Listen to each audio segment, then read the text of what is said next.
Veliki pozdrav svima, ja sam Sarpi, vi ste na kanalu Sarpi TV. Evo ispred nas je Xiaomi 14T.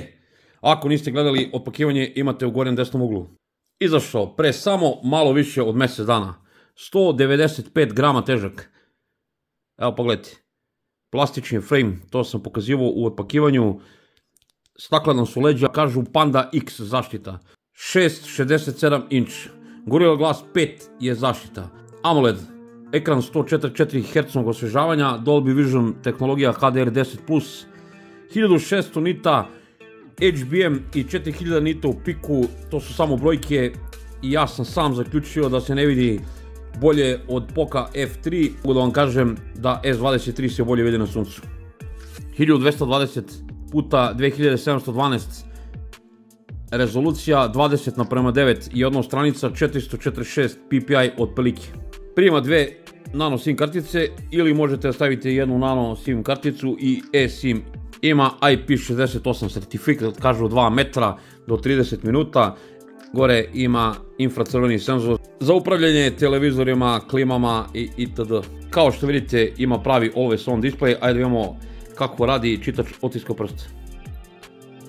Brzo i munjevito ako potrefite. Ajmo da imamo face unlock. Evo pogledajte, kao kod pravog flagshipa, tu stvarno nemam nikakvu zamjerku. Došao je sa Androidom 14 i Hyper OS-om, odmah je dobio ažuriranje, sad je trenutno na 1.0.6.0, čekamo 2.0, ali najvjerojatnije kod mene se neće zadržati. Ovaj moj konkretno model ima 12 GB RAM-a i 256 GB one UFS 4.0 brze interne memorije. Pokreće ga procesor Dimensity 8300 Ultra izrađen u 4 nanometra, ima jedno veliko jezgro Cortex A715 na 3.35 GHz, 3 jezgra na 3.2 GHz, isto Cortex A715 i 4 jezgra na 2.2 Cortex A510 jezgara. Ima grafički čip Mali G615 MC6. Sada ću vam pokažem benchmark testove ovog telefona kao i zagrevanje. Radim 20. krug ovog 3D Mark Wildlife Extreme stresnog testa da vidimo te temperature. Mogu da vam kažem, pre toga sam radio Geekbench 6 Antutu bez pauze. Pogledajte, 35,5, temperatura u prostoriji je 19 stepeni. Pogledajte, on je jedva da se zamlačio. Ajmo sad čekamo rezultate. Evo upravo je završio, pogledajte te brojke, 68,2 stabilnost, Antutu score 1.295.334, to su fine brojke, ali pogledajte sad ovo, 7,6 stepeni je išlo gore i 7% baterije dole, znači za nekih 10 minuta je izgubio 7% baterije. Evo i Geekbench 6 brojke, vidjeli ste sami, nema nekog zagrevanja, ali baterija baš curi onako fino. Kao svaki HyperOS, ima velike male foldere, dupli tap, nažalost ne radi za gašenje ekrana, to sam rešio s ovim widgetom, brz i fluidan, stvarno nemam nikakvu zamjerku. Što se tiče nekih stvari, ovako spuštene sa pola ekrana kontrolnog centra, prevučete ovako prstom da pročitate notifikacije.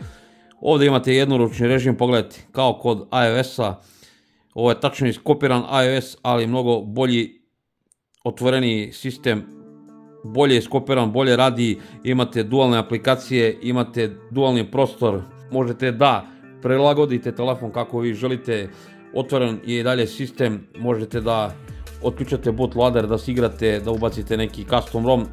Imamo je dosta onog blotvera, ali sve se to da ukloniti, obrisati ili sakriti. Nisam imao nikakvih problema sa reklamama, ali pogledajte zašto. Tek drugi dan ga koristim 19%, što se mene tiče, ovo je previše. Ima AI funkcije veštačke inteligencije kao kod Samsunga, ono zaokruži i traži. Imate u opciji galerije da obrišete neke stvari, da manipulišete vašim fotografijama.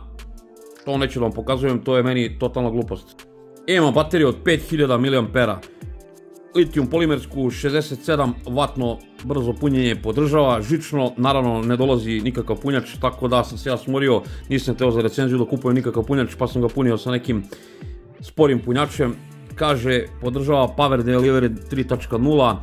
Sad, što se tiče screen on time-a, meni duže od 5 sati screen on time-a nije izdržao. Evo pogledajte, ovo je drugi dan intenzivnog korištenja ovog telefona, 3 sata 51 minut popodne, ja sam na 22%. To je za mene katastrofa. Evo pogledajte, 3 sata i 41 minut screen time-a. Pogledajte grafikon. Ok, ja njega testiram, sve je to u redu, ali kad bi pogasio sve živo, onda to ne bi bio pametni telefon da ja sad ugasim i lokaciju i Bluetooth i da stavim na 60 Hz, znači onda bi verovatno dobio možda sat, dva više screen time-a, ali to ne bi bilo to. Em što nemam brzi punjač, em bi morao da ga dopunjem u toku dana, tako da zaista više ne mogu da koristim moj telefon. I zato drugo popodne snimam recenziju. Proximity, kažu da je pravi. Ne znam šta vam kaže, možda se pokvario prilikom update-a, ali ja jednostavno ne znam šta bih rekao za taj Proximity. Nekad radi kako treba, a nekad i ne radi. Nekad vidim dok razgovaram da se pali ekran, kada odmaknem od glave, često mu dugo treba vremena da se upali, meni ovaj Proximity nešto zeza. Brzina Bluetootha je 5.4, USB Type-C 2.0 mu je OTG podrška, ima stereo zvuk, ajmo da čujemo kako se čuje. Evo, počeli smo do kraja ovu glupovu melodiju. Gore slušalice pozivam.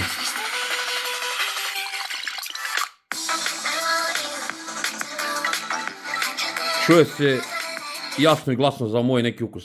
Ajmo da pređemo na te famozne kamere. Glavna kamera 50 megapiksela sa optičkom i elektronskom stabilizacijom.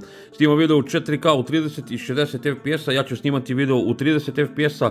Neki su mi u komentarima rekli zašto ne snimam u 60 fps-a. Jednostavno kad uključite HDR vi ne možete da snimate u 60 fps-a i uveče u 60 fps-a je katastrofalno sve na većini telefona, tako da uglavnom snimam 4K u 30 fps-a i to je to jedini razlog. 50 megapiksela je telefoto kamera sa 2 puta optičkim zoomom, 12 megapiksela ultra široka kamera. Selfie kamera je 32 megapiksela koja snima video u 4K isto u 30 fps-a. Evo da vidite kako izgleda aplikacija kamere, ono standardno Xiaomi-evo.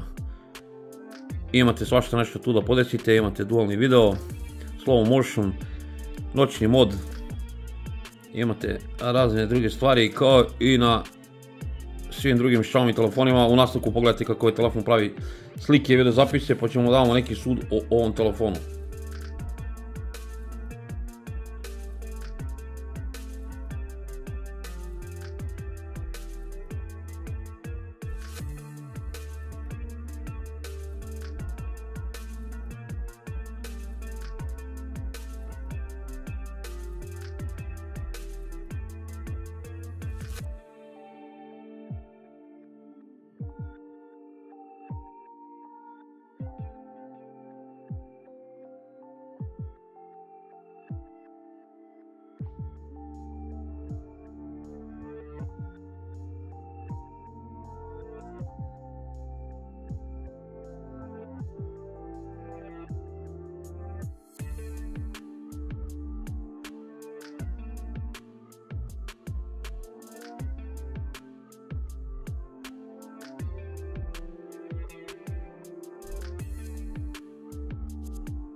...4K 30 fps-a Xiaomi 14T 4K 30 fps-a snima Xiaomi 14T. Da vidite kako Xiaomi to radi. Dan, lepi uslovi. Evo malo ultra široka kamera. Opet glavna kamera. Pa 2 puta zoom. Pa 4 puta zoom. 4K 30 fps-a.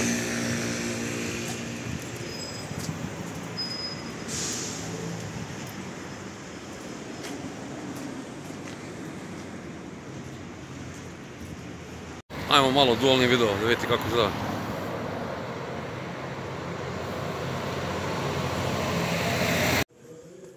...4K 30 fps-a, idem da radim. Zove me šef. Ajde radimo, bando!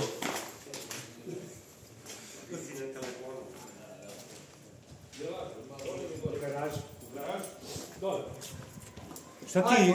Šta radiš ti? Pa moram da radim. Šefe, pa evo, snimam te, brate.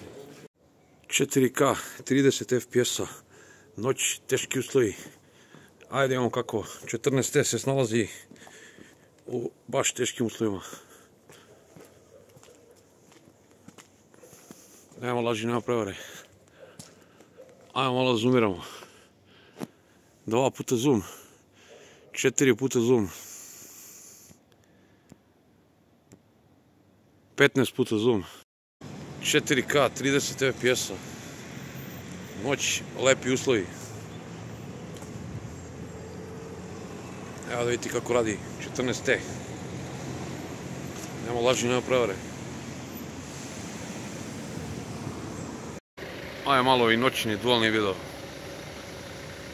Noć, lepi uslovi. Šetnja po Crvenom krstu. Snima Xiaomi 14T. 4K, 30 FPS-a. Noć, lepi uslovi. Glavna kamera. Ajmo malo ultra široka kamera. Pa 2 puta zoom. Pa 4 puta zoom. Evo da imamo koliko može.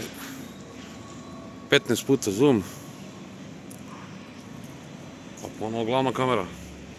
Ako ste vidjeli kako ovaj telefon pravi slike i videozapisi, ja stvarno nemam tu šta previše da dodam i da oduzmem. Meni su ok, ove kamere mogu da posluže. Ništa nešto wow, neko vičniji će napraviti bolje rezultate. Ovo što se tiče video snimanja, imate ovu opciju da uključite ili da isključite ovaj Master Cinema.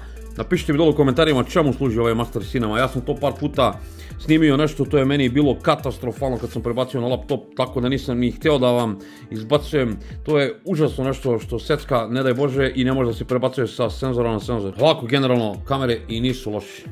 Dobre strane ovog telefona, to je taj ekran.